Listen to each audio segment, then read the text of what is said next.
Ya, sebelum malaikat yang diturunkan menyamar sebagai manusia untuk membasmi angkara murka kan. Babilonia itu zaman. Ya, di Babilonia, di Karbala.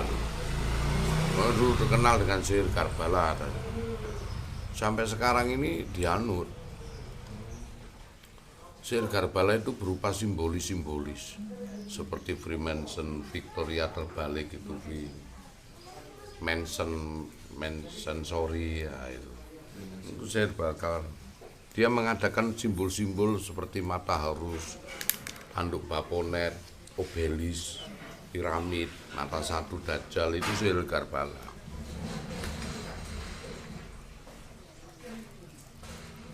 Orang banyak dikecoh seperti kebiasaan-kebiasaan begini, ini kan obelis. Wah, kebiasaan-kebiasaan Metallica ini tanduk baponet. Nah, itu nggak sadar kita kadang-kadang ngikuti. Padahal ini tanduk baponet sih. Nah, simbolis-simbolis ini berpengaruh. Ya, anak muda yang cepat Iya, anak muda cepat. masuk merabaknya dulu nggak terasa atau Nggak terasa karena sihir itu, karena simbolis itu suatu lantunan bahasa yang tanpa kalimat tetapi orang meyakini aja sudah kena pengaruh sihir itu lah. itu kan musibahnya waktu Iya. pembantaian cucunya Kanjeng Nabi. Iya, Di situ. Karbala, perang Karbala. Itu satu contoh aja, kita berada di suatu negara lain. Nah, kemudian simbolis itu muncul, merah putih. Apa yang ada dalam benakmu? Pasti kau akan mengarah, itu orang Indonesia, udah. Karena simbolis aja, nggak ada kalimat itu. Lah, Ciri khas itu. ciri khas. Kalau kain merah dipisahkan dengan kain putih diinjak enggak masalah, tapi disatukan biarpun seorang pejina sekalipun yang nganyam itu yang jahit diinjak-injak pasti kena. Itu simbolis itu bahaya, makanya efeknya itu mendarah daging.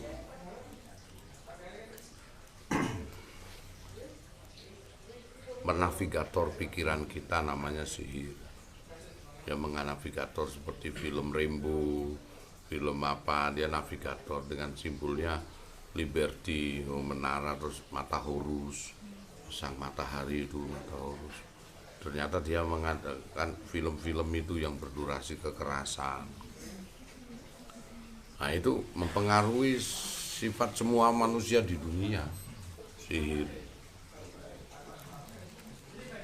Nah, kitab setan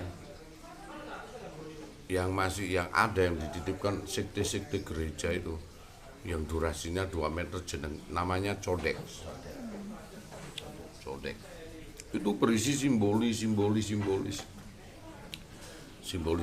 yang berbahaya. Itu kan ditemukannya di bawah piramid itu. Sama dengan segitiga terbalik Freemason yang dipakai sekarang oleh kaum Israel Zionis. Nah, itu sihir semua. Sihir.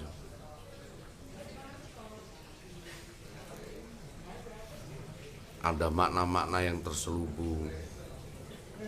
Makanya yang dikatakan sihir itu suatu lintasan rahasia misteri yang harus terkuak ataupun tidak terkuak, pasti orang merasakan. Pasti orang merasakan.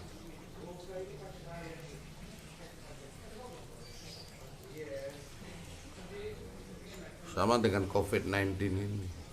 Itu Salah satu bom waktu sihir Karbala. Salah satu.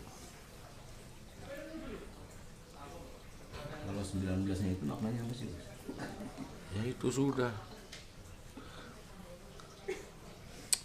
Itu kan mana-mana pengabdi setan semua, jendol itu. 20 nggak ada. Adapun yang dicokol ini seperti grup band Dewa 19 itu sudah dicokol-cokolkan di sini. Makna 90 dikomplit itu. Semua orang udah punya makna 666. Beda dengan 999. Makna tanduk setan baponet. Satu saat kita kupas deh. Harus Gus. Cuman saya diincar nanti itu. Itu Saya ngomong Freemason aja yang neror banyak udah. saya udah ngerti. Saya nyolong Freemason dengan Illuminati aja neror banyak. Saya diincar pasti. Kalau informasi itu saya cari ke alam gaib itu. Yang ngerti makanya saya Di Loh Mahfuz itu Saya kan saya sering jelaskan tanya. itu. boleh yang lebih tahu kan urusin karena di send terus. Sama diloskan kenapa ya seluruh mata uang negara itu dipersatukan lewat US dollar. Dan uniknya dari mulai tahun dolar itu tercipta, dari mulai 2 dolar sampai 10 dolar, 20 dolar, 50 dolar, 100, itu semua berubah sampai kurun 4-5 kali tercipta revisi. Tetapi yang tidak berubah simbolisnya $1 yang segitiga mata satu dengan Victoria terbalik Freemason. Nah itu kalau dibaca di dulangan dimensi dengan dengan kaca, kita bacanya di kaca, dia akan merujuk kepada Owen Dujjal. Bahasa Ibrani, kami Dajjal. Sebetulnya itu mata satu. Dia selalu menggunakan mata dohirnya, tidak menggunakan mata hatinya. Menyusuplah dia merusak Islam dari dalam lewat university yang di Cambridge, terus di mana itu di British, akhirnya masuklah jadi aliran-aliran seperti Al-Qaeda, Wahabi, HTI, masuklah dia di sumsum seperti itu, yang menggunakan sisi mata dohir aja, tidak pernah menggunakan mata batin, memisahkan satu mata aja. Padahal manusia sudah dikasih simbolis sama Allah, punya 2 mata. Artinya ada mata dohir dan mata batin. Tapi Dajjal selalu menggunakan mata satu dia. Maksudnya mata dohir saja, bukan mata. Makanya kita harus mengerti tentang konteks ilmu yakin, ainul yakin, hakul yakin. Ilmu yakin itu apa yang kita lihat lewat panca indera, kemudian kita meyakini. Afala ta'lamun, afala tadakkarun, afala taqtilun. Supaya kita berpikir kan. Nah. Apa yang kau lihat, afala yuqinun, apa yang kau lihat, kemudian kau pikir, kemudian kau yakini, macam-macam. Jadi digetarkan gini, kita tangkap panca indera, kita berpikir, kita getarkan hati, benar tidak ini. Kita kembalikan ke otak kanan untuk mengambil batasan kesimpulan, ini nggak benar. Makanya butuh ainul yakin. Kenapa kok simbolis ini? Simbolis ini hanya berupa bendera gitu aja deh. Antara merah dan putih. Jikalau bergabung, wah resek itu sudah. Bisa mengibarkan bendera itu, bisa mengibarkan semangat orang loh. Iya, biarpun tanpa mantra loh. Mengerikan simbolis itu. Nah, mereka bermain lebih pintar daripada kita umat Islam. Makanya kalau kita tidak dididik hakikat, tidak akan bisa mengartikan simbolis-simbolis seperti itu. Harusnya bisa mengartikan arti kemana simbolis-simbolis seperti itu. Itu sebabnya kan wa mal hayati dunya ilal matau. Kita harus sadar luhur. Kalau kita bercermin di atas cermin itu ngacung, yang kita tampak jelas itu tangan kiri. Padahal hakikatnya tuh kanan tuh ya, yang tampak di depan ini semata-mata. Mereka tahu, dengan ilmu pengetahuan mereka tahu bahwa dunia ini yin dan yang, hitam dan putih. Tidak ada dunia berwarna seperti hijau daun, birunya langit, itu nggak ada. Dunia ini tidak akan pernah ada. Yang bisa kita melihat berwarna karena seungkuk semuanya ini getaran. Getaran yang mengandung suatu gelombang suara disebut hertz. Getaran yang mengandung suatu gelombang warna disebut nanometer. Jadi ada bulu lembut yang namanya nanometer di mata. Ini dia bergetar-getar. Kalau 470 durasinya sampai 640 itu, maka orang sepakat melihat warna merah. Makanya saya ngomong kalau di mahasiswa ini warna merah persepsi atau nyata, realita. Dia menyatakan realita, nyata, oke, nyata, benar. Semua melihat ini warna merah. Iya, mawar ini merah, betul. Realita, persepsi. Realita, semua realita. Coba saya geser sama orang yang buta warna. Kau bisa melihat ini mawar? Iya, warna apa? Hitam. Persepsi. Karena semua warna ada di dalam. Sama dengan gelombang nanometer yang ada di elemen televisi. Tidak ada kita tengok di dalam televisi itu tinta. Dan dia gelombang getaran frekuensi aja yang durasinya kalau 470 dengan 640 maka orang melihat itu warna merah. Kalau durasinya 615 dengan 950 maka durasinya biru dongker. Semuanya. Kenapa kalau itu realita? Kalau kau katakan realita, gunung itu warna biru deh. Kau dekati hijau, kau dekati lagi coklat, kau dekati udah beda lagi. Itu berubah-ubah karena pandangan mata kita.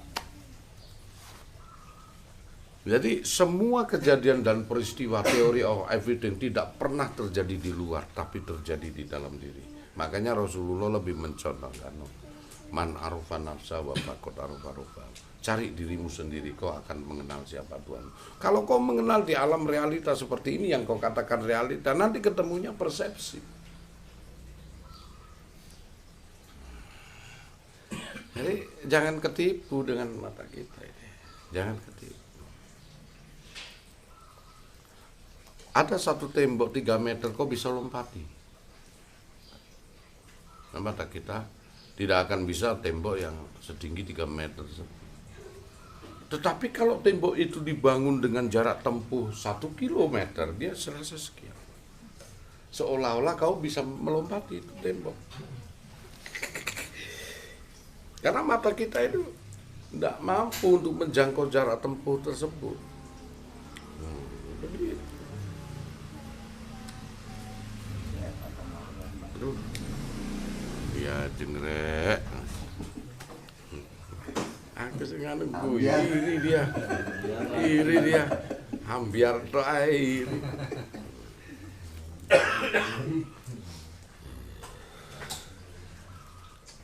Realita itu suatu keadaan yang memang benar nyata. Kita belum mengalami realita. Realita itu kita alami kalau kita menelisik ke dalam, baru realita itu kita alami.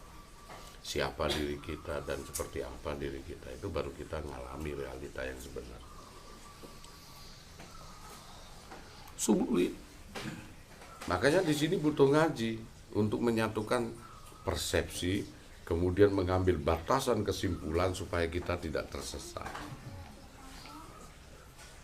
Sekarang setiap manusia secara personalitas punya dajjal, punya malaikat, punya Nabi Isa. Karena setiap ilmu ainul yakin begitu. Jadi Allah menyatakan di suatu masa itu kau akan didatangi dajjal-dajjal dari golongan. Hati-hati deh kalau ada suatu pengajaran yang dia tidak menggunakan 2 unsur. Karena Allah menciptakan keseimbangan itu 2 sistem.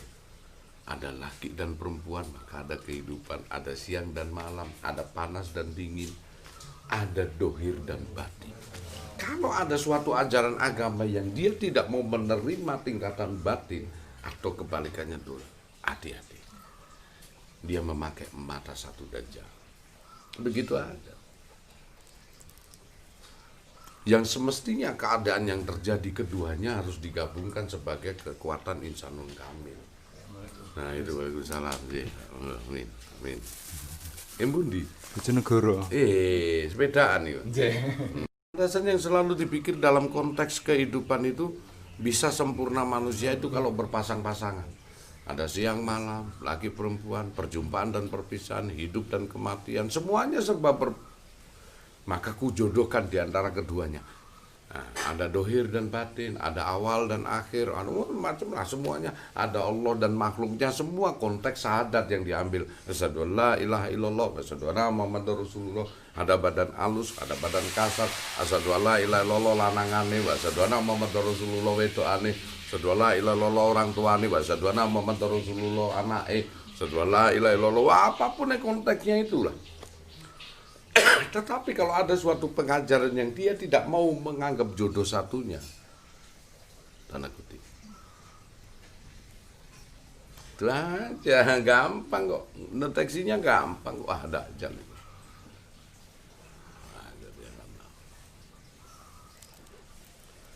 Ada suatu aliran Wahabi, kalau di sini ada HTI, ada apa Salafi, sekarang Wahabi berganti Salafi, HTI, ada lagi LDII, dulu Darul Hadis, Darul Arkom, kemudian Lemkari, sekarang dikenal karena dihapus-hapus jadi LDII, macam-macam, lah Mujahidin, Al-Qaeda, ISIS, semua bentukan Wahabi. Kalau dia konteksnya tidak menggunakan mata batin, yang perlu diingat, Allah mampu dikenal di mana?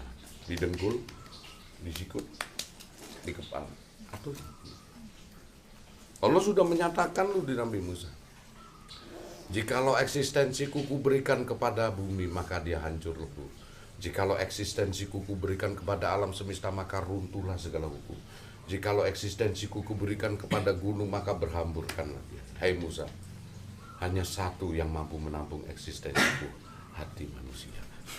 Nah, bagaimana kalau kamu itu dipisahkan dengan kekuatan batin, berarti kamu disengaja dijauhkan dengan Allah. Biarpun dia bersorban sekalipun syirik, berarti kamu sengaja dipisahkan dengan. Kalau Allah menyatakan yang mampu menampung di seluruh alam semesta hanya satu hati manusia. Nah, nek you dipisah no dari konteks batin, berarti kue dipisah no karo Dajjal, dipisahkan dengan Allah. Karena yang mampu nampung kita menyelidiki di batin manusia.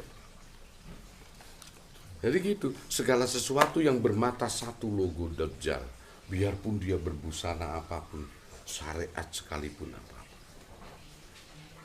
dia tidak menggunakan mata hatinya untuk bisa mencerna ayat-ayat. Picik yang dia. Katanya mereka, kalau orang sing cingkrangan yang dipotong kainnya di atas tumit adalah orang yang umatnya Kanjeng Nabi. Pada saat itu, apakah Nabi Muhammad tidak ada kebijakan? Apakah surganya dihargai dengan katoan cingkrang dan jenggotan? Murah sekali. Murah sekali surga itu. Dalam zaman dulu itu belum ada orang yang merapat, kita berjuang hebat. Hingga akhirnya ada suatu hadis yang mana yang membunuh dan yang dibunuh sama-sama masuk surga. Kenapa? Dia lupa, yang satunya dari Jeddah, yang satunya dari Madinah, satunya dari Taif. Berkumpul, dia nggak tahu itu temannya. Hingga dibunuh karena mukanya orangnya Arab semua. Dibunuh, itu tadi temanmu yang kau bunuh itu. Waduh, gini, enggak ada dalil mengatakan 4 perkara itu tadi. Orang yang membunuh dan dibunuh sama-sama masuk surga. Ada orang yang membunuh dan dibunuh sama-sama masuk neraka, podo dolime. Ada orang yang mati, yang membunuh justru masuk surga, yang dibunuh masuk neraka. Yang membunuh orang mukmin, yang dibunuh orang kafir. Ada orang yang membunuh masuk neraka, yang dibunuh masuk surga. Maka yang dibunuh itu, yang membunuh itu orang kafir, yang dibunuh orang mukmin. Gitu. Hingga begitu akhirnya Abu Bakar Umar bin Khattab menyatakan, cukur kumismu supaya membedakan siapa yang tidak berkumis, itu teman, jangan kau bunuh. Cukurlah kumis jenggotan, karena wajahnya sama Arab. Kafir Quraisy dengan orang mukmin sama Arab. Itu asbabul nurut. Kalau mau menyelidiki Al-Quran, asbabul nujum. Kalau menyelidiki hadis, asbabul nurut. Lantas menang umat Islam. Perang Tadaruk menang. Kenapa? Diselidiki orang Yahudi. Orang-orang kafir Quraisy, ternyata dia bikin ciri. Yang tidak kumisan yang dibunuh. Lantas mereka cukur kumis semua. Perang semua, bunuh-bunuhan lagi. Tak apa. Hingga turunlah suatu hadis yang dicontohkan Sayyidina Ali. Potong jubahmu di atas mata kaki. Itu umat Rasul saat perang, karena belum ada tailor yang bikin seragam. Saat perang karena wajahnya sama. Akhirnya yang cingkrangan itu umat Rasul jangan dibunuh. Sampai sekarang nggak perang itu umat Rasul itu cingkrangan. Tadi mlebu nang plaza ya wagu. Musime koyok ngene celana jinjinan cingkrang. Itu. Makanya kalau Islam itu Quran hadis tidak dijemak kias, tidak berlaku Quran untuk zaman sekarang. Sebutlah, peliharalah unta-untamu yang kamu ajak untuk berjihad di jalan Allah, termasuk kerja. Bukan perang toh jihad itu, termasuk kerja. maka jihadlah kamu yang sebenar-benarnya jihad. Nah, pada konteks masanya seperti apa? Unta-untamu itu di situ di Al-Quran tidak dikatakan mobil. Dulu tunggangannya apa? Unta. Nah, sekarang nggak ada unta. Mereka aja punya unta. Mobil. Berarti ayat itu kalau dijemakiaskan, peliharalah mobil-mobilmu yang kamu ajak berjihad di jalan Allah. Bekerja nantinya, kan begitu. Anak unta ku santun dipoyoi. Ku santun gedeng, numpak unta ngene iki. Sunah Rasul. Alah nduk. Kita naik aja naik onta Gus. Akhirnya wong kebun binatang ya rugi, wong untune nang kebun binatang kabeh kan wong dodolan unta nang kene. Maksudnya gitu. Coba berapa tahun umat Islam itu mendiskriminasikan memfitnah juga anjing. Padahal 10 binatang yang masuk surga termasuk anjingnya Zabul Kahfi. Dan di surat Al-Maidah ayat 4 justru disarankan Allah untuk memelihara anjing. Baca sendiri itu seluruh Al-Quran. Peliharalah hewan-hewan yang kau ajak untuk berburu, yang kau latih untuk berburu, dan makanlah dari hasil tangkapan binatang. Nah, sekarang dibedakan mana anjing yang tidak diperbolehkan, mana yang diperbolehkan. Cak, anjing sekarang ini samponya Yukala. Yusan Slikrin Joy sergone 20.000. Anjing saiki 250.000, Cak, sampune Cak. Kalah wangi kon. Lihat surat Al-Maidah ayat 4. Saran malah oleh Allah. Dan 10 binatang yang masuk surga termasuk anjingnya Zabul Kahfi. Kenapa kok fitnah sekarang? Yang tidak diperbolehkan itu anjing saat dibikin perang Tadarus saat itu. Kenapa? Umat Islam itu dulu kalau mati kan suhadanya, bapak-bapaknya pada dimakamkan, diunduh-unduh, dijugili, mayatnya dikeluarin. Asbabul nurut, anjing-anjing nggak dikasih makan 3 hari, dikasih makanlah bangkai-bangkai hingga rabies. Rasulullah menyatakan najis, penyakit taun, begitu. Kok hantam? Justru kau belajar dari hewan itu, kata Allah. Belajarlah dari hewan itu soal ketaatannya. Bahkan dia mau mati loh, kalau tuannya mati. Berapa ribu tahun kau fitnah itu anjing.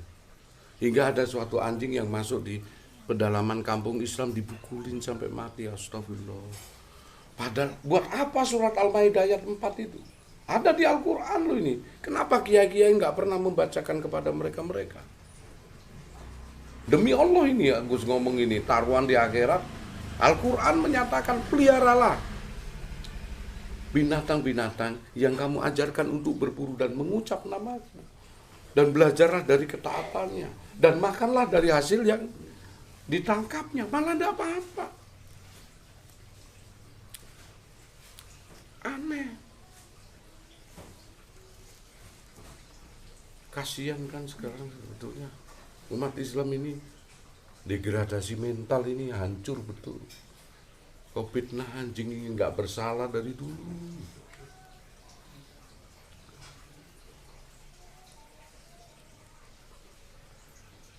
Padahal anjing itu muslim sejak zaman Nabi Daud.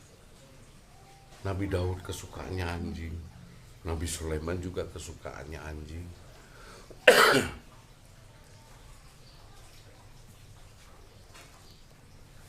Piro?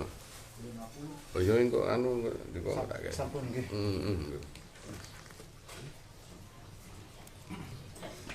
Kasihan, kadang-kadang kita nggak lihat kok. Makanya kita ini jangan ngikuti kan. Makanya orang kena apa? Orang Islam itu turun derajat pamornya. Peradabannya Islam itu turun jauh. Karena kita selidiki beberapa ulama itu ada 5 perkara. 1, mereka tidak menafsiri Al-Quran dengan benar. Mereka hanya menerjemahkan. Padahal Al-Quran butuh tafsir. Yang kedua, mereka ini apa ya? Sengaja memisahkan ilmu pengetahuan dengan Al-Quran. Padahal ini ke depan penuh dengan ilmu pengetahuan. Yang ketiga, gugon tuhon repotnya. Nggak tahu kualitas kiai ini koyo apa diturut. Tutupin dulu aja. Aku durung selera.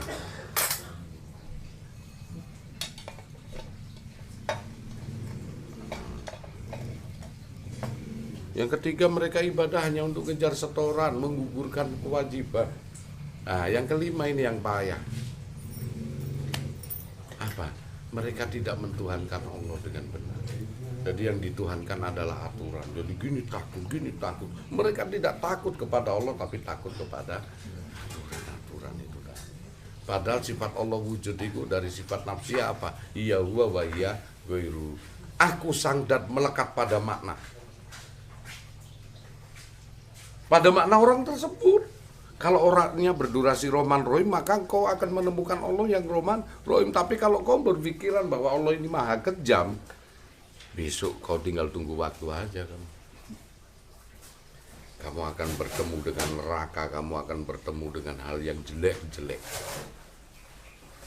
Nah, itu ma'asubaka inda wa minallah wa ma'asubakum inda wa minamsika. Kau akan bertemu dengan apa yang kau persepsikan nantinya. Contoh aja, di dunia ini selalu kita ketemu dua perkara. Apa? Orang yang paling dicintai dengan orang yang paling digedingi. Yes. Kalau you di dalamnya ini konsepnya mung surga neraka, yo pastilah mampir neraka meskipun nanti ke surga. Mau ketinggal wong iku nang ndi nang pasar ketemu karo sing digetingi jangkrik nanti ketemu iki. Karo wong sing dicintai mesti kemana-mana dia cari itu. Cuman dua perkara itu.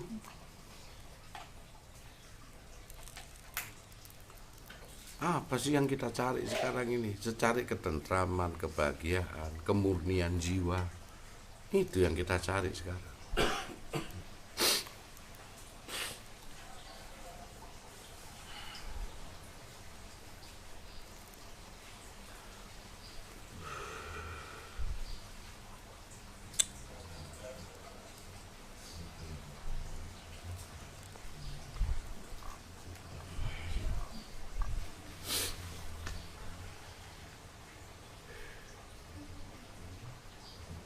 Manusia ini komplit kok, komplit jiwanya itu.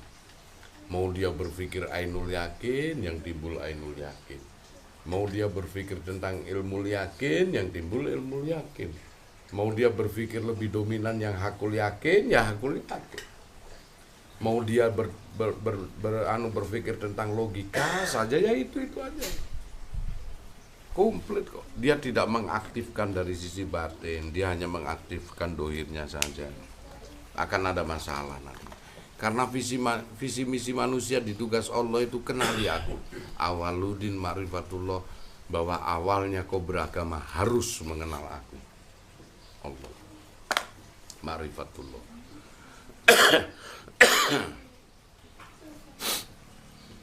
Maka saya katakan, jikalau gunung ini hancur, bumi pun hancur, alam semesta pun lebur untuk eksistensi Allah.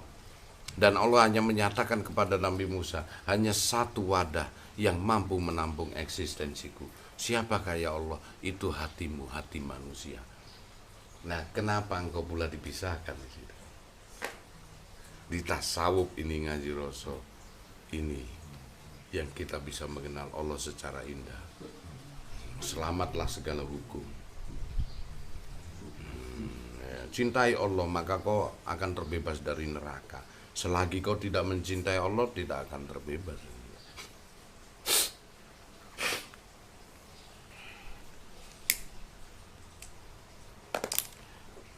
Kita ini ya,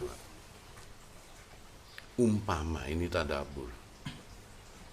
Susah kita berada pada suatu perusahaan kerja.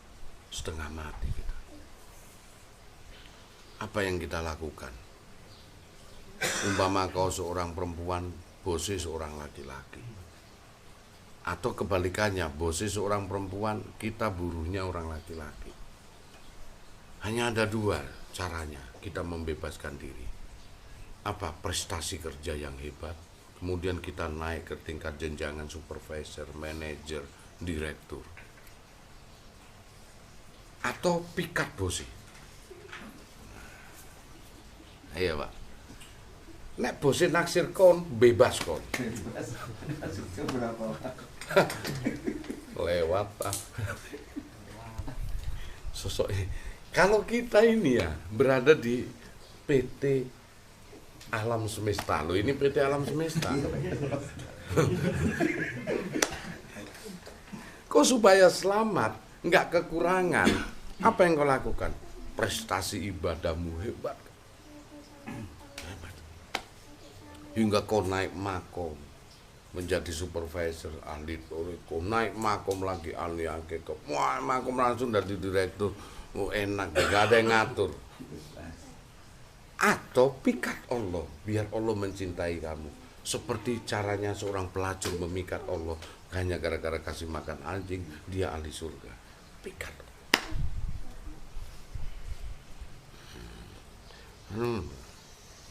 Dalam ini.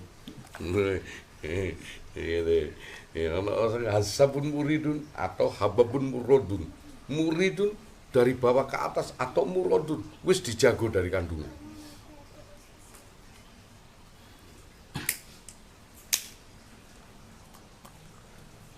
Lewatlah kok. Itu kesimpulan perjalanan ngaji itu. Itulah titik kesimpulannya itu. Lewat semua. Sing wong syariat ngomong, gak mungkin iso. Seorang pelacur itu masuk surga, gak mungkin iso. Karena dia sudah bisa memikat Allah dengan pengetahuannya.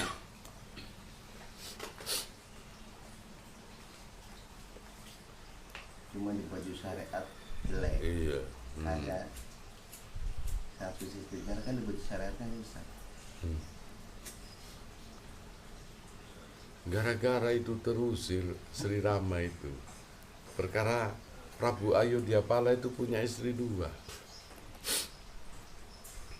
Saat dia kena bisu, loh gue kangelan pak, metenteng bisule. Aduh, istri pertamanya biasa dia ngerawat. Iya itu istri pertama. Ibaratnya itu kan dari istri kedua. Kalau dari istri pertama ini lahirlah Sri Rama dan Laksmana. Yang istri kedua lahir Barata. Mestinya itu selir ya. Yang dijadikan landasan untuk menjadi Raja Ayodhyapala kan harusnya Sri Rama. Karena memang dari Garwo Padmi, Garwo Permaisuri. Begitu Garwo Permaisurinya itu merawat aja. Garwo Padminya datang. Dia ambil pisau, dia lubangi itu bisunya, dia cecep pakai mulutnya. Wah lega deh, bisa duduk dia. Dia heran, kenapa kok sampai? Ya itu kan biarpun penyakit itu penyakit paduka. Apa yang ada di dalamnya paduka itu nggak ada yang buruk untuk saya. Menangis itu raja. Ada seorang wanita yang seperti ini, dia berani berkorban untuk itu semua. Apa yang kau minta, apapun ku kabulkan. Enggak, aku enggak minta apa-apa. Enggak, kau harus meminta. Karena wujud apresiasiku kepadamu, hadiah untuk kamu. Apa yang kau minta akan ku kabulkan. Saatnya nantilah aku meminta. Enggak sekarang. Ya udah, tak akan aku menolak seperti dirimu nyecep udunku. Saatnya meminta dipaksa, akhirnya suatu permintaan yang tak terduga dilakukan. Kalaupun boleh saya meminta, jadikan anakku putra mahkota. Nangis. Poiso. Terus bagaimana caranya aku ngabulkan dirimu? Kau sudah berjanji kepada dewa. Bagaimana? Usirlah Sri Rama. Itulah pemicu perang Sri Rama. Itu gara-gara itu. Uang itu namanya sopo ya dikabulno. Wis iso ngrengkut. Ya salah halus. Rauh hati Allah. Bagaimana pertama kali? Muhasabah, mughafafah, mujahadah, mughorabah, merasa diri kita diawasi Allah, merasa apapun yang ada ditampak oleh mata kita dan pendengaran kita itu dari Allah, merasa kita itu hidup siang malam hanya berpikir untuk Allah, dan ngerasani ngaji ini gawe Allah raw. Lebih banyak itu, jangan masalah kamu lebarkan, nggak dulu masalah. Kau nak dadi bojone bos, utangmu 70 juta itu lepas untuk bojone bos. Rayun bos iku cek tekluk. Masalah akan lewat.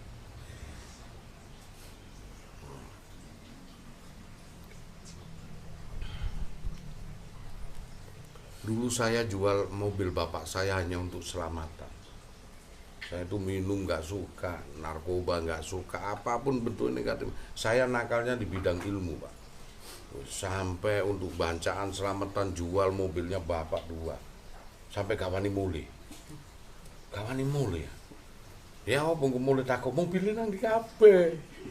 Mudah itu. Tak doli kabeh mung gawe tuku sapi. Ya, salam.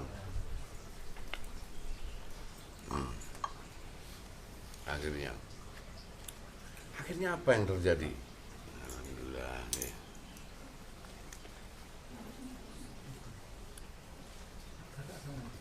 Saya berusaha untuk berdoa sama Allah, ambil ikhtiar sampai esok nglakoni topo kawani mulih. Napa pun kawani mulih mboten Pak.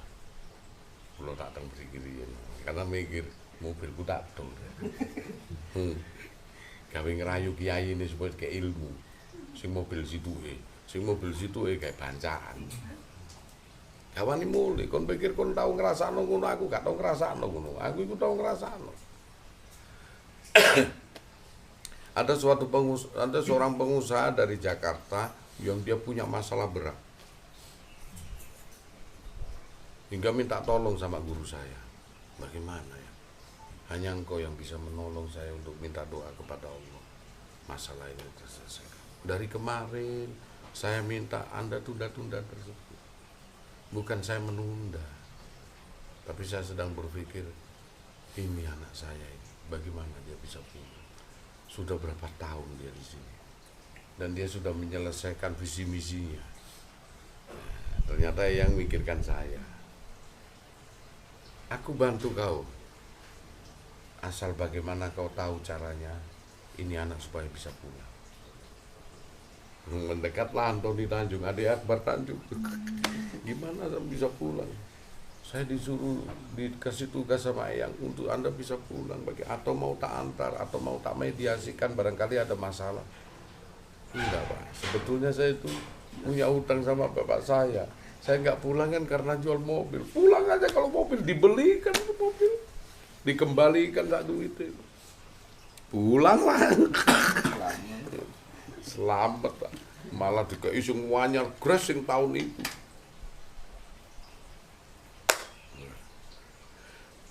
Jalan keluar itu selalu ada kalau kita cinta sama Allah itu. Nggak usah khawatir. Tapi itu di puncak akhir penantian Gus, antara sabar. Mau ndak mau, kau harus membuli kebahagiaanmu ini dengan sesuatu. Kau bisa menikmati pohon mangga itu manis, enak dari yang buruk, dari telek lentung jadi pupuk. Kau pikir itu dirabuk pakai berlian? Enggak tumbuh. Telek lentung sing digekno kuwi sampah sing dikasihno jadi rabuk itu tumbuh, baru buahnya kita makan segar. Dari hal yang buruk. Kadang air itu naik tidak mesti harus diisi volumenya. Kadang air itu naik harus dikedimbel sampai batu. Dengan batu besar air itu bisa naik, volumenya tidak bisa kempes. Kadang kita ingin mulia itu tidak harus ditambahi kemuliaan itu. Harus dengan cobaan yang drastis kita bisa naik kemuliaan itu.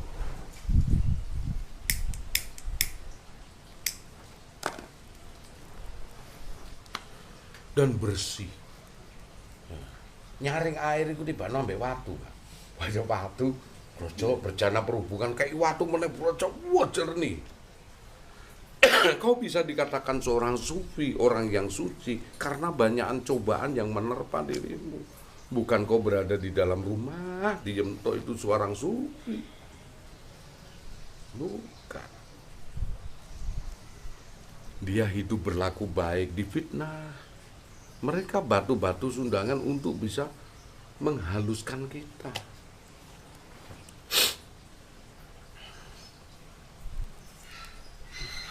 Seorang wali belum tentu sufi. Seorang wali belum tentu sufi. Seorang sufi dia tidak berkeinginan apa-apa, saling ridho Allah. Seorang wali masih mencari visi misinya. Tapi seorang sufi dia cuma ridho sama Allah. Allah ridho kepada dirinya. Dia sudah tidak kepingin karomah. Masuk kalah karo wong Hindu Buddha. Kan delok film Sunggokong. Pendetone iku gak sakti ya. Tetapi Sunggokong tunduk. Dikejar siluman melayu pendetone iku. Sing mangkel iku keteke kuwi. Jadi dia nggak sakti. Tetapi kesuciannya inilah yang dia mampu mengenal Allah. Dari eksistensi kehidupan.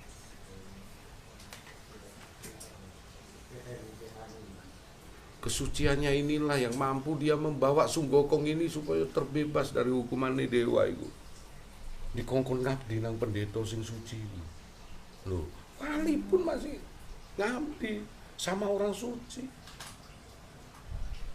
Orang suci ku nggak bisa diapa-apakan, kesaktian apapun lu runtuh sama orang suci. Bahkan digoleki siluman kepengin dipangan dagingnya ben sekti kabeh silumane iku. Ambek wong sufi didampingi ambek Sunggokong pendekar kelas kakap itu. Maknanya apa filosofi itu? Sak sakti-saktine manusia zaman dulu yang mendampingi orang sufi tetap gak sempurna, seketek. Nah, wis ah. Seketek. Sak sakti-saktine wong itu. Tapi sak gak duweni ilmu nek wong sufi ku manusia sempurna koyo pendeta.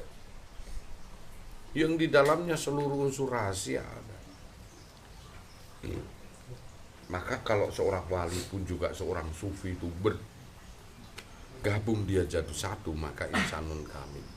Itulah waliullah yang disebut dengan wali khudu. Bergabunglah konsep ilmu kewalian dan ilmu kesufian.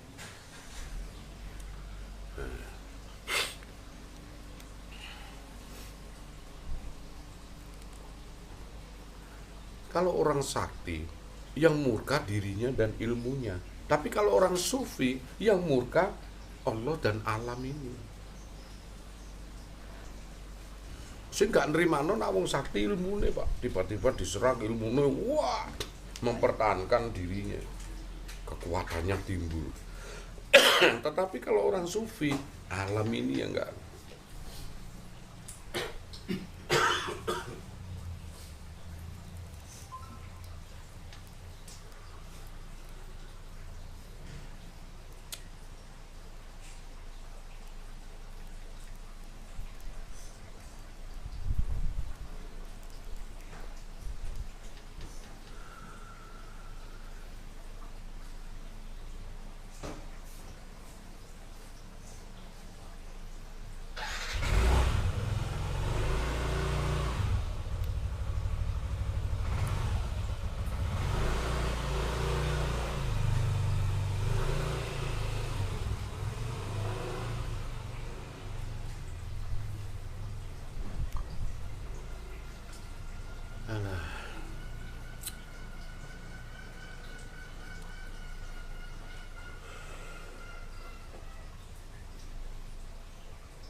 Mungkin diri kita itu kalau masih mencari kesucian itu harus murni hatinya ke Allah. Hatinya murni, bah perbuatanmu koyo apa, nah hati ini murni ku sufi, Pak. Nggak ada yang selain Allah, murni. Orang suci itu bukan orang yang bersih. Orang bersih belum tentu suci, belum tentu seorang suci. Itulah, bersucilah kamu. Kalau wudhu air itu nggak ada, kenapa? Yang notabene ada suatu dalil menyatakan bahwasanya debu itu najis. Tetapi saat air nggak ada, kenapa kita harus bertayamum berdebu? Malah dikatakan itu suci. Artinya apa? Biarpun kau manusia seperti apapun bentuknya, ternyata kalau kau hatimu itu kau isi Allah tok, kau sufi. Seperti sufinya seorang pelacur yang kasih makan anjing itu. Padahal kelakuannya bergelimang dengan perzinaan dia, tetapi latifahnya dia hanya percaya sama Allah. Biarlah, dia nggak takut. Biar aku masuk neraka nggak apa-apa. Aku berjuang untuk anak yang dititipkan Allah kepadaku. Sudah lumrah aku. Badanku masuk neraka nggak apa-apa. Yang aku tahu cuman Allah. Allah nggak kejam-kejam amat. Kalau memang Allah berkehendak aku baik, pasti bisa kok. Kalau memang Allah itu sudah masih menakdirkan aku di sini, aku mau berbuat apa lagi? Saya sudah merubah bentuk seperti apapun masih sulit. Yang ku tahu hanya Engkau Rahman Rahim, ya Allah. Selesai.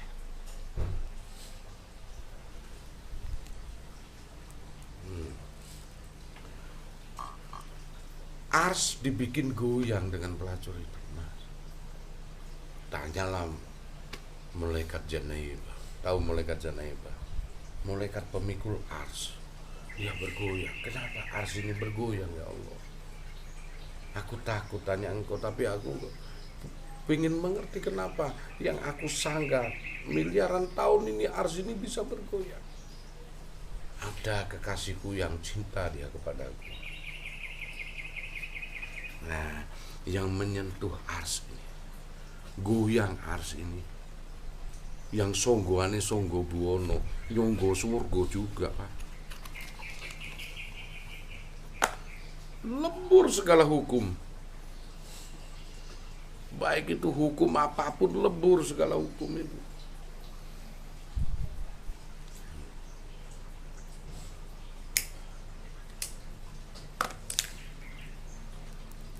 Sentuh kasih sayang Allah dengan hati. Latifah. Bagaimana mungkin kau masuk neraka kalau di dalamnya Allah? Kalau ini air putih, bagaimana mungkin ini bisa dibakar? Mungkin wadahnya bisa, tapi dalamnya padam itu neraka.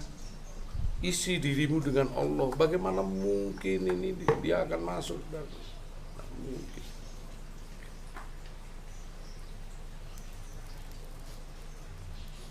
Leburah. Dan itu di kehidupan nyata itu di Nurhatun Nasihin cerita itu. Dan kemarin tahun 2015 pembangunan tol yang di wilayah Bogor itu ada kejadian nyata kan, di YouTube ada. Ternyata dibego seorang makam sendirian di tengah ladang itu, dibego nggak kena. Akhirnya dikumpulkan, ternyata makam itu seorang pelacur yang dikebumikan 4 orang pelacur, teman-temannya mati, gak ono sing ngrawat itu. Ini di kehidupan nyata loh, aku lihat akhirnya dikedui dengan tangan baru bisa. Dan kau tahu bangkainya masih utuh, dipelihara sama Allah sebagai saksi bukti ayat. Ini ayat.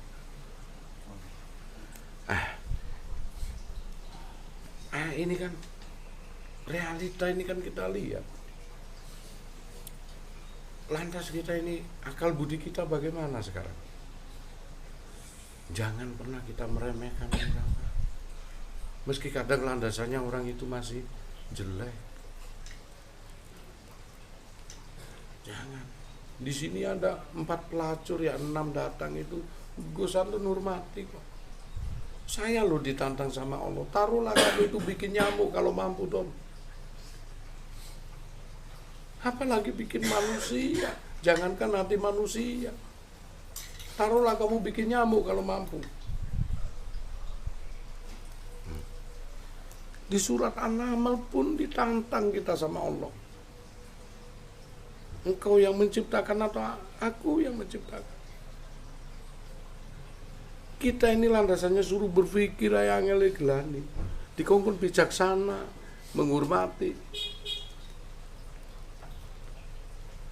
Taruhlah kalau kau mampu itu. Gak mampu.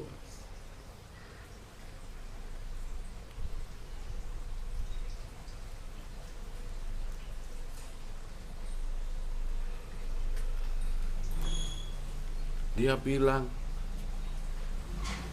dan saya sulit menjawab. Saya biarpun kerjanya begitu ya Gus, tapi saya kalau malam sholat tahajud, bagaimana kamu jawab? Bagaimana kau jawab? Kau menjawab, wah gak diterima, emang kamu Allah? Aku tanya, gak apa-apa, gimana ya Gus? Boleh enggak? Gimana kau jawab? Gus Anton dalam hidup itu tidak bisa jawab suatu pertanyaan, hanya pertanyaan pelacur itu. Yang akhirnya saya jawab dengan bijaksana. Hatimu digerakkan Allah hingga kamu masih takut, hingga kau entah diterima atau tidak, kau masih sholat.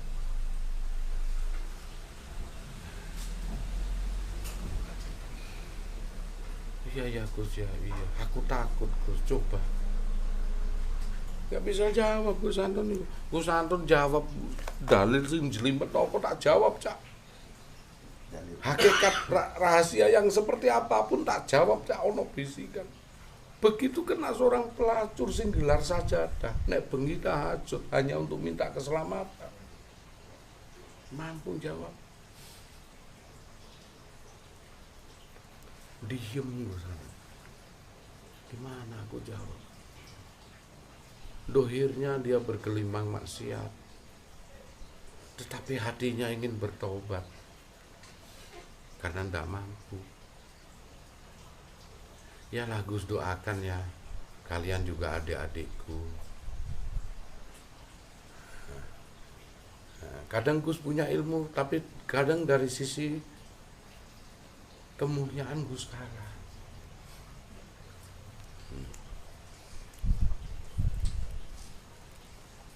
Saya mungkin ya, kalau nggak punya duit,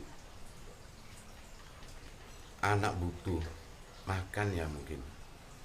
Saya nggak punya duit, ada itu uangnya, mencuri kau, saya nggak lakukan. Saya masih nggak bisa. Tapi ada orang, ini cerita, tidak punya duit, meskipun itu hina. Biarlah aku melacur, yang penting anakku itu. Gosiku kurung karam mulia. Dia korbankan badannya hanya untuk kasih makan anaknya, kasih itu.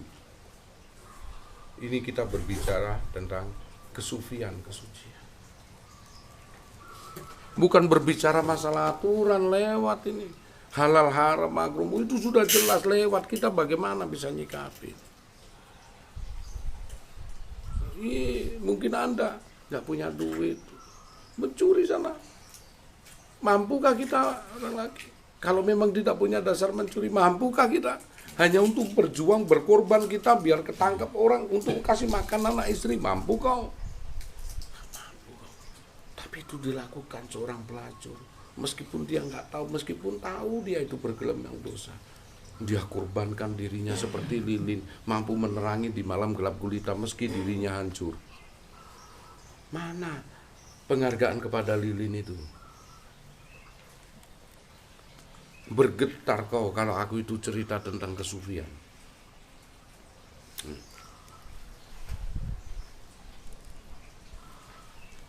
Makanya aku kadang-kadang pernah nangkep pencuri itu tak lepas kembali, Pak. Tak kasih makan, tak kasih sangu, tak lepas kembali, karena itu satu sisi aku nggak mampu seperti dia. Aku bersyukur aja nggak pernah begitu. Dia nggak ada jalan, pengetahuannya cuma mencuri. Kalau dibalik itu wanita nggak ada jalan lain kecuali kemampuannya cuma menjual diri. Coba yang kau wanita sing api-api, ojo sok sombong kamu. Kau belum dihadapkan suatu dilema seperti itu dalam hidupmu. Seumur hidup Gus itu tidak bisa bertanya, tidak bisa menjawab atas pertanyaannya seorang pelacur. Dia di sini mau pasang susu, katanya, untuk supaya cantik jual diri. Saya bilang maaf dek, dulu saya bisa, sekarang enggak. Maksudnya tak sadarkan. Terus gimana? Saya ini belajar ini. Saya jualan donat, Gus. Saya mau sudah keluar dari begitu. Tetapi karena saya mantan pelacur ini tidak ada yang beli, Gus.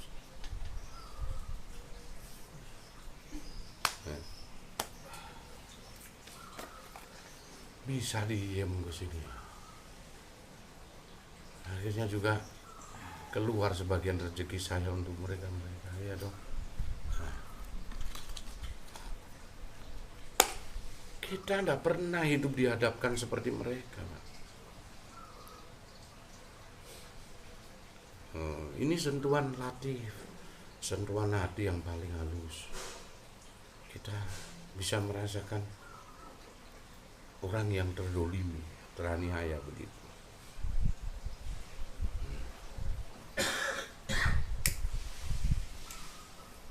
Makanya kadang itu dengan orang yang masih diuji keburukan itu kita doakan. Keluar dari rumah ini Gus 10 detik mesti mendoakan orang. Siapa yang dilihat? Mendoakan. Ya karena itu tadi. Untung loh kita itu tidak pada bagian yang seperti itu. Untung.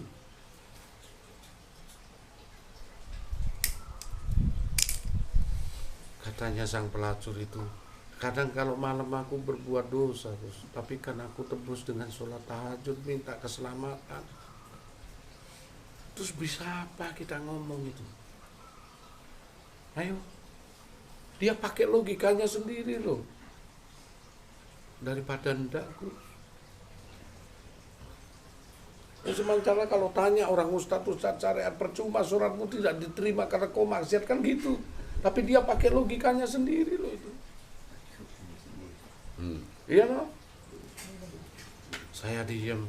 Yang jadi Tuhan ini Allah Subhanahu wa Ta'ala yang Al-Hakim, Al-Hakam, Al-Adil, Maha Adil dan Maha Bijaksana. Allah yang tahu isi hatimu deh. Inamal amaru biniyat. Sesungguhnya niat hati itu Allah yang tahu, bukan manusia. Saya tidak bisa memberikan landasan hukum. Bisa kau dikabulkan sama Allah. Kadang-kadang kau seorang sufi yang sedang berada di sana, yang sedang dipilih oleh Allah. Yang mana ceritamu mampu menggetarkan hati manusia. Ars. Cirinya ars itu bergetar, ya hati kita bergetar. Dia buka dompetnya, dia tulis Bismillahirrahmanirrahim di dalam dompet.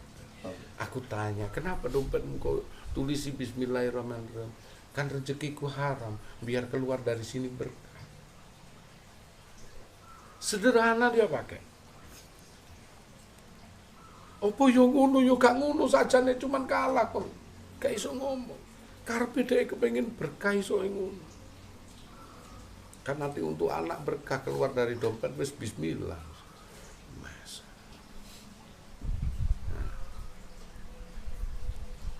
Lu santun digawe gak berkutik dengan pertanyaan seorang pelacur. Remeh itu.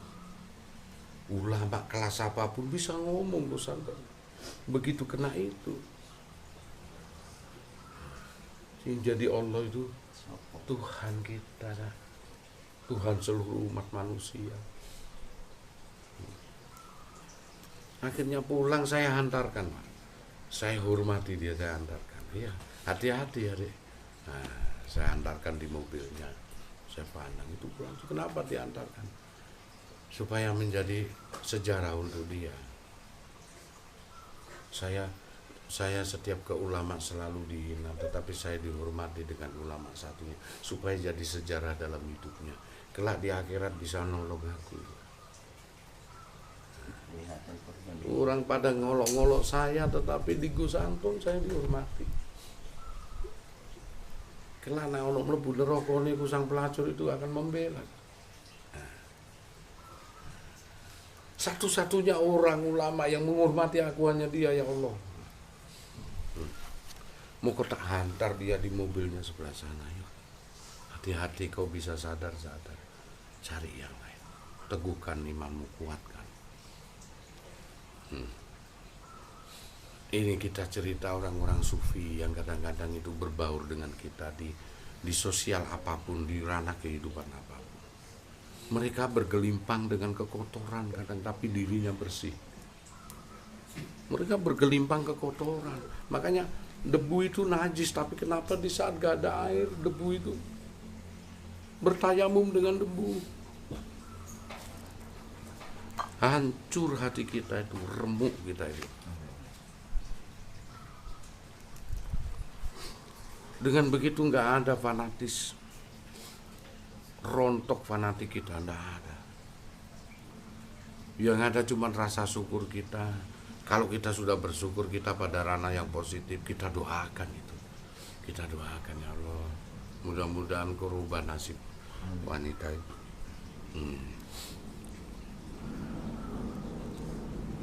Dia kotor tapi hatinya bersih. Biar Gus nak mlebu nang neraka gak apa-apa tak lakon.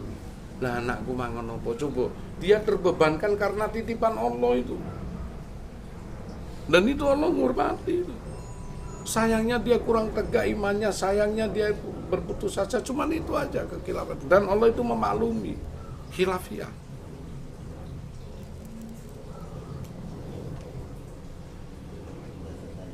Dompetnya dibuka, ditulisi besar dengan tangannya, Bismillahirrahmanirrahim.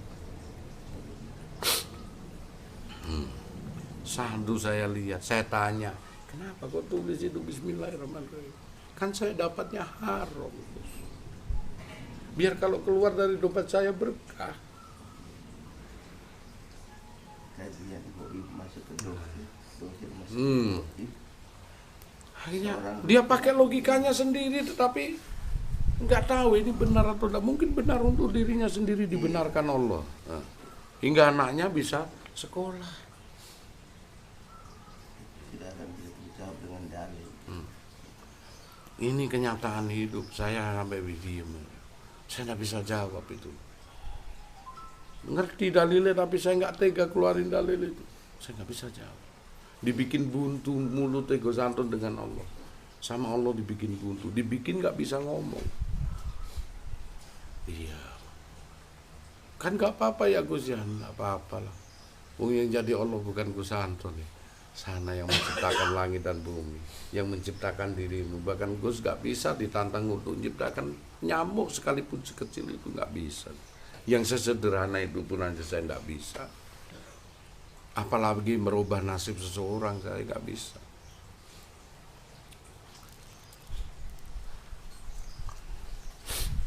Itu.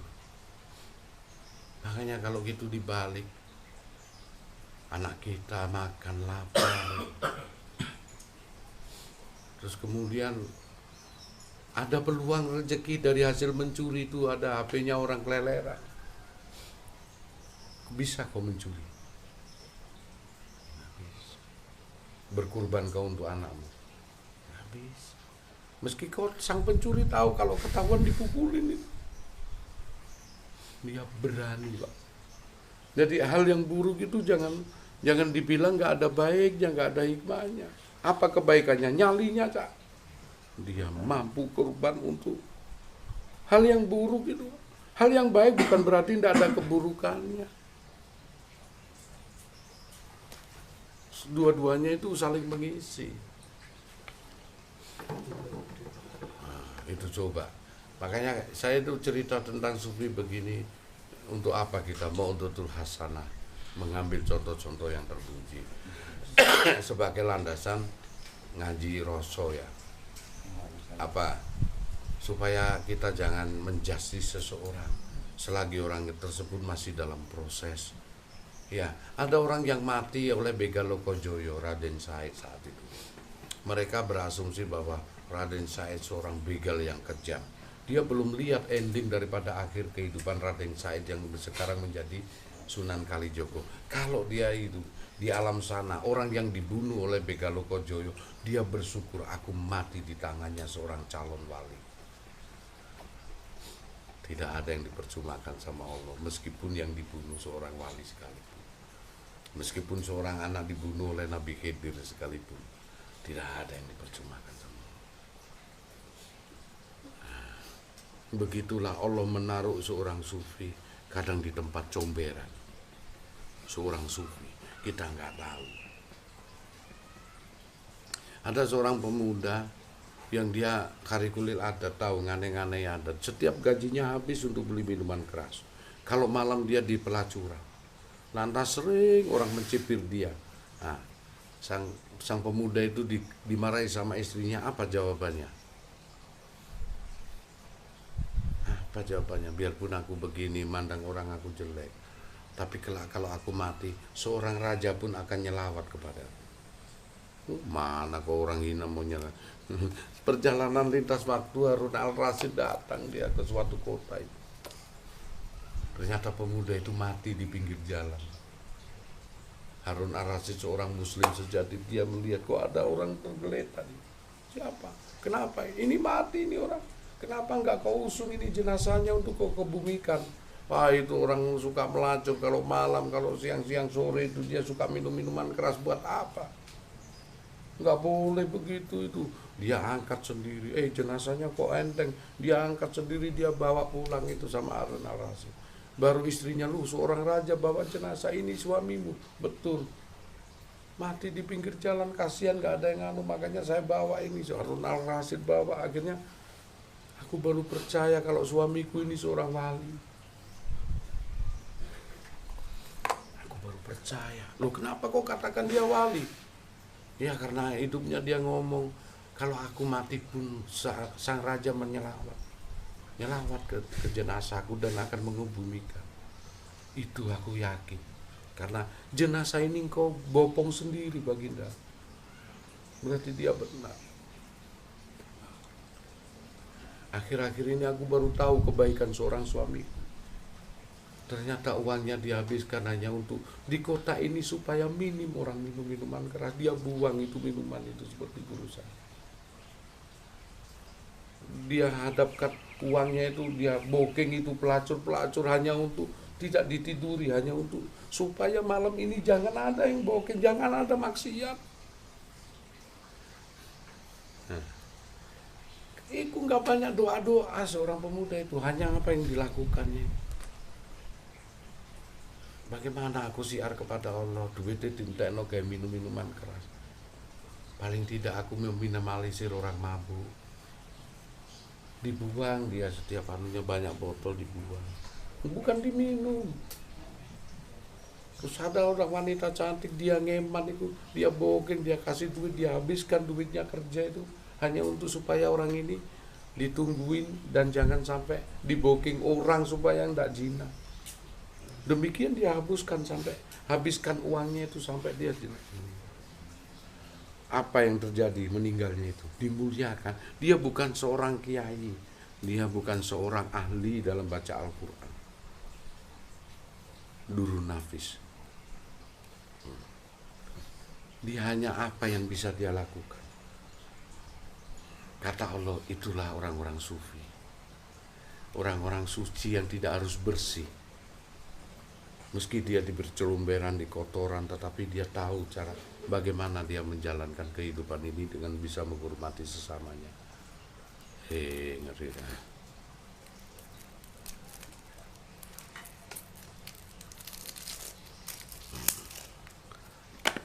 Cerita sufi ini mestinya kita sematkan di saat malam hari, tetapi ini keluar di siang-siang. Gelombang saya dengan air. Ya. Itulah cerita orang-orang yang mempunyai sifat air. Sifat air. Dia selalu mengalir dari atas ke bawah. Di mana sudut yang terendah dia dinginkan. Ya dinginkan, dia basahi. Kadang kita belajar bersih dari sesuatu hal yang tampak indah.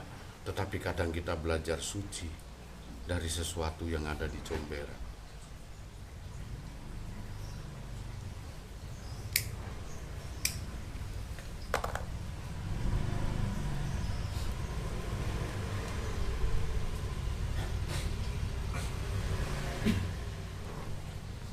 Terus apa kesimpulan saya itu ngaji Maudatul Hasanah, contoh yang terpuji ini?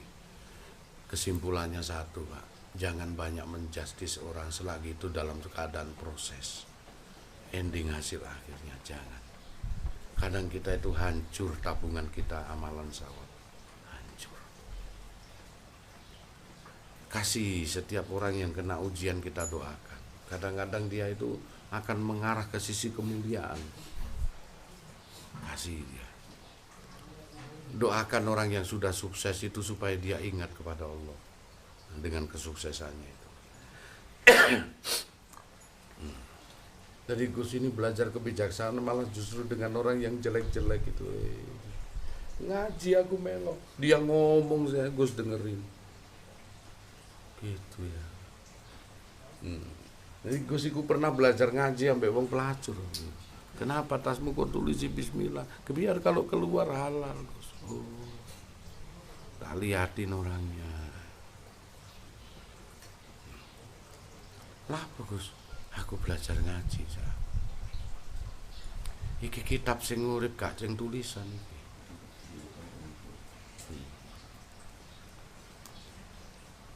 Aku belajar ngaji. Iya. Masuk akal. Ada dalilnya, aku gak berani mengucapkan, takut dia tersinggung. Karena yang ditahu dia begitu.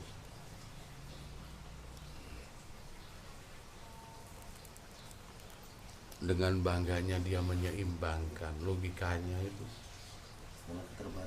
Karena keterbatasan nalar. Dan gak sewajarnya saya tantang itu. Saya juga berdosa, Gus, tapi saya sholat 5 waktu, Gus. Dengan sadu dia ngomong gitu.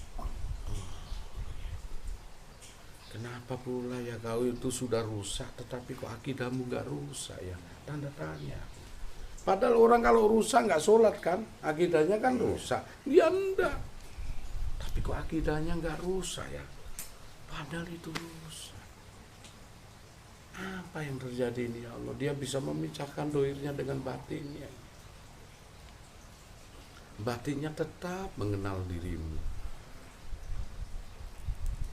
Mesti penuh keterbatasan. Benar juga seorang pelacur kasih makan anjing itu. Baru saya tahu maknanya. Inilah itu. Aku ditanya sama anak-anak, Gus kok gak dijawab, Gus. Aku belajar ngaji sama dia. Ini bukan alif bengkong ini. Ini bukan alif bengkok. Allah sedang ngajari tentang Maudatul Hasanah, tentang hikmah kepadaku. Kalau kau dihadapkan ayat seperti ini bagaimana, Ton? Padahal rumusnya hancur. Kalau orang pelacur itu mesti hancur akidahnya. Ini ada yang kujaga. Mau apa, Konton? Diam, aku santon. Tak jawab-jawab dewe gak tak tokno, Pak. Tak jawab di dalam hati. Kalau ada yang seperti ini kau mau apa? Rumusnya sudah tidak mengenai itu. Ada 20 sifat termasuk wujud kita mbako mukulatul lilawatin cikiamu binafsi. Tapi satu sifat yang disembunyikan oleh Allah. Sampai wujud dari muridun 20 sifat. Sebetulnya 21 sifat. Apa? Jais. Wenang aku tuh.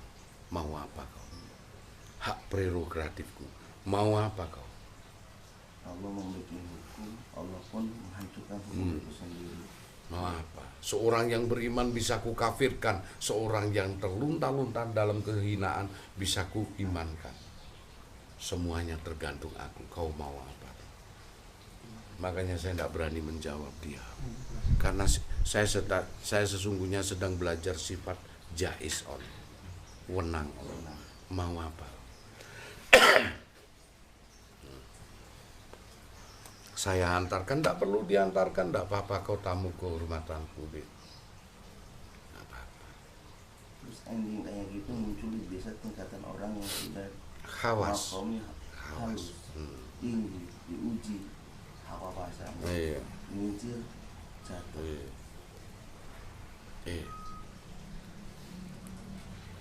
Pulang Gus, cium tangannya seorang pelacur itu berani Gus.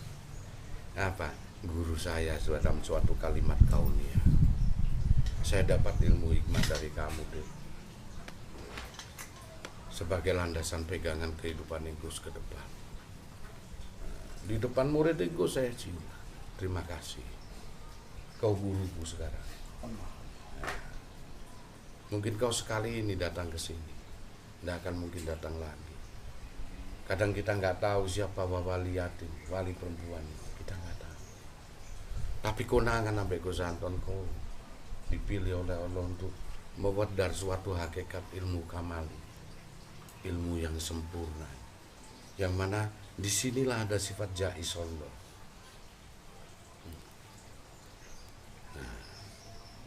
Besar hati Gus di depan murid-muridnya, cium tangannya seorang pelacur. Terima kasih kamu kunjungi di sini. Nah, sementara Allah melatih kepekaan rasaku. Peka tidak rasamu tuh. Aku hadirkan diriku di dalam seorang. Pada khasanah yang tersembunyi karena dia orang yang berbuat seperti itu. Saya lihat, saya tidak mau lepas dari penglihatan saya. Unik, bahasanya biasa, tetapi menyentuh kolbu saya. Unik. Makanya kadang nggak semua orang yang mampu membersihkan comberan itu dia menyelam ke dalam comberan. Umumnya hanya berada di atas. Tapi ada orang yang mampu membersihkan comberan di dalam. Saya berikan apresiasi ya hebat kepada Gus Miftah. Dia mampu terjun di tempat begitu ya, untuk mengangkat derajat orang-orang begitu. Yang dengan berisiko dia berdosa itu. Pasti kepepetan. Yang berisiko bermaksiat. Meski dia tahu cara membersihkan kotornya kalau kena comberan, mesti tahu. Gusmi kalau sama saya dulu ngajak ke diskotik itu dia selalu pakai kacamata BL almarhum. Suatu saat waktu di Darmopak itu coba saya buka kacamatanya, buka aja. Saya lihat kaget. Kalau dia lihat pura-pura itu menangis. Saya maaf Gus, maaf. Dia bilang apa? Aku kasihan Gus. Andai kata hartaku setumpuk itu aku bebaskan mereka semua Gus. Supaya mereka tidak begitu. Lagi-lagi Gus belajar kepada senior. Ya, betul. Terus kalau kita ulama-ulama Gus tidak datang ke sini, siapa yang mendoakan mereka? Apa kita harus mesti nunggu orang yang datang ke rumah kita? Dia pakai kacamata BL. Seringkali Gus diajak hampir 7 kali itu. Kenapa kau di tempat beginian kau pakai kacamata BL? Saya pegang, saya buka, yang berani cuma Gus Anton yang pegang, saya buka. Dia menangis, saya tutup lagi. Maaf Gus. Kenapa kau menangis Gus? Aku melihat dia kasihan. Dia keluarin semua pura dikasih untuk anakmu ya. 2 juta dia kasih, 2 juta untuk anak. Kok kalau ada kesempatan bisa berhenti. Biar kau jadi istri berapapun, kalau bisa berhenti deh. Nah itu Gus Mik, itu mulianya beliau. Jangan dianggap dia itu maksiat terus. Hatinya enggak tega.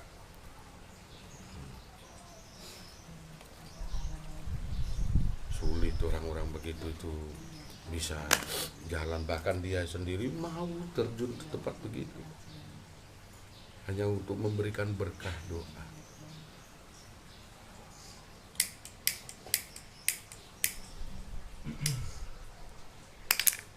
Dia kasih itu Orang nakal-nakal itu uang 2 jutaan belum boleh diambil, jangan diambil, matikan tape-nya, kita berdoa dulu. Aku gini, subhanallah, indah kau, lantunan doa seorang Gusmi dilantunkan di tempat begituan. Coba.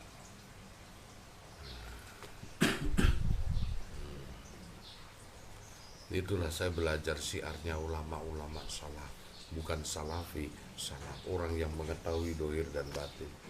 Gus ini belajar dari mereka sahabat, kita sama-sama belajar kok. Apa yang kita sombongkan sekarang di dunia ini? Kau jangan sombong selagi kau berada di sisi positif, kau belum disentuh sisi negatif. Apa yang harus kita lakukan sekarang?